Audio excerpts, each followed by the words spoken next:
日本政府考慮係咪對中國製嘅電動車徵收關稅之際，亦都正係權衡大量中國電動車喺本國使用可能帶嚟嘅安全威脅。有網絡安全專家就話，電動車係行駛緊嘅間諜。龐希倫報導。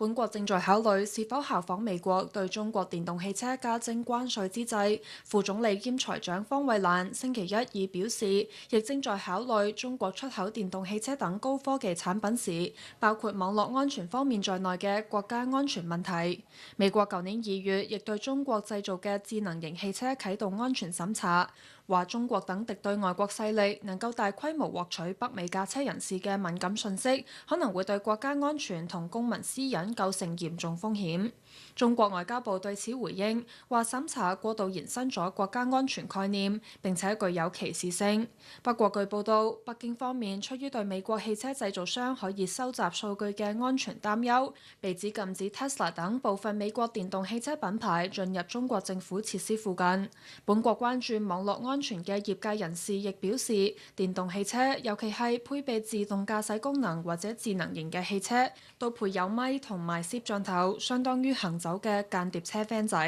圍繞中國製電動汽車嘅討論，與當年圍繞中國科技巨頭華為嘅爭論相似。聯邦政府最終喺2022年禁止華為參與本國5G 無線網絡建設。